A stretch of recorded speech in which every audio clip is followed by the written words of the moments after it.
Hello, everyone. I think we're live here. So, originally we were going to meet with Jack, our lovely mayor, but he's a busy guy. We're in the middle of a pandemic, so couldn't quite make it. But that's okay because we actually have had a lot of questions lately about the library reopening and the services that we're offering. So I can go over that really quickly. Here, just so we all know what's going on. So Library to Go has started back up. I was there on Monday. It's pretty exciting because now we can finally get new stuff and also drop off all the old stuff that's been piling up in the house.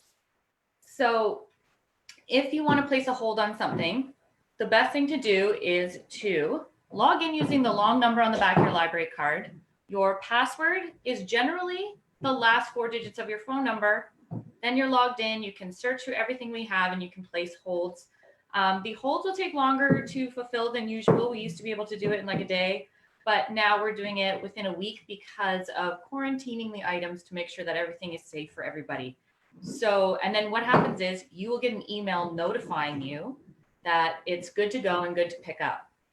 So if you place a hold, wait until you get the email to make sure that it's ready to go. And then on Monday, Wednesday, Saturday, 10 to 2, we are accepting book returns. And also the lobby area will have your bag with your last name on it, with your holds once you've been emailed. It's got all the good stuff in there that you've been waiting for. So that's pretty much how that's going to go down. So new recommendations for the week. There's been a lot of, really sad stuff going on in the world. And a lot of books suggestions. I would say I've got a really good book suggestion that I found in the library just from working and from people borrowing and returning it I'd never heard of. It's called Life is So Good. It's by George Dawson. He is a man who lived to be 103, and he learned to read when he was 98 years old. And he was African American, and he lived through the entire 20th century.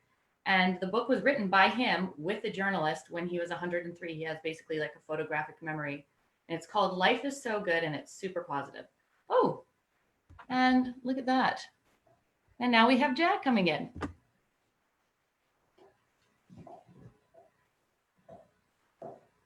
You made it. Oh, my dog got excited. Hello. I can't hear you. I am sorry. I have been on so many of these Zoom calls that I should know how to work them, but for some reason I could not make this thing function. Yeah, that's okay. I'm not great at it either. I apologize. Oh, don't worry about it. Right now we are live on Facebook. We're live, yeah. I was just letting people know how to pick up holds now that the library is kind of reopening, or at least you can get new stuff. So we went over that, and now, you're here. That's great. I'm glad to be here. Thank you for having me on. How many of these have you done? This is the third. Yeah.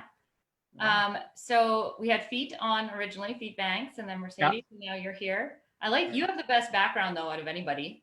Very nice. It's real. It's not even one of those sort of fake backgrounds. It's not a green screen. My house. Very nice. So how have you been? How are you? Good, thank you. Yeah, you? Yeah, I'm doing very well, thanks. Yeah, I'm probably not as busy as you are. Some days are busier than others. Yeah. But obviously it's been a fascinating time, devastating, horrible. But also I felt it's a real time of connection to other people, which is strange to say considering we do so much of this.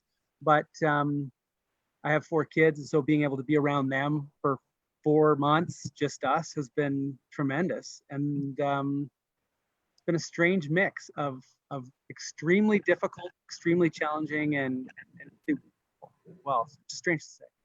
Yeah. How hey, they can pop in if they'd like. It's a very casual show.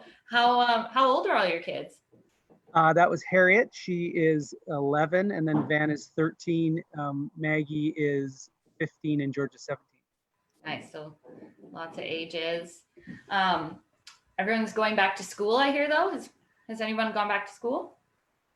Yeah, like we've got, it's pretty limited. I mean, they're in class like a day a week kind of thing, or 2 days a week, Mhm. which has been great. I on the video that I put out today, I was saying how grateful I am to the people who work in schools in our communities, because it's been such a bizarre experience, I'm sure, for them to be doing, in school for half the year, then online for a while, and now this sort of mix of both. And they've done it with just, it seems like ease. I'm sure there's all kinds of work going on behind the scenes, but it's been so impressive how they've delivered during a real. Yeah, definitely. It's great. Everybody's been working super hard. It's been lovely. I know a lot of people at the library have been redeployed to different roles. Mm-hmm. And now it's nice to see everything kind of slowly, a little bit getting back to normal, not full quarantine. But speaking of full quarantine, what that's what we're talking about here. Did you possibly read anything, or for kids? I mean, you sound like you're probably pretty busy, but watch anything? Have any recommendations that just stick out in the top of your head? Well, I love political history and political philosophy. So I've always read a lot of that kind of material.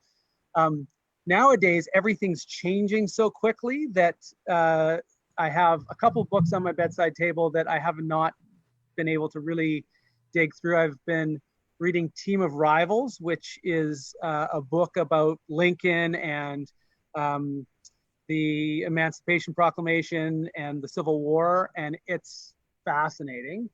Um, and then there's a book called The People's History of the United States of America by Howard Zinn. And Howard Zinn is a huge hero of mine and somebody who I think says really interesting things. He's a historian, and a lot of his work looks at the people and how the people drive change in societies and cultures, rather than the story is generally told about Napoleon or about Abraham Lincoln or about Johnny McDonald. It's not often told about the people who forced the change that then built a better society. And Howard Zinn has a series of books called A People's History, and they're terrific books, and I love them. But most of what I've been watching and listening to is, Dr. Henry every day at 3 p.m. and sharing sort of the latest as far as the pandemic's concerned. I read a lot of The Economist and Lancet to understand what's happening as it relates to our economy, and then to the pandemic as well, which I find really interesting. So I've pivoted away, I think, from those books that sit on my bedside table to more current events and how those things roll out. Today, Dr. Henry released her the modeling report that the provincial government releases every 2 weeks.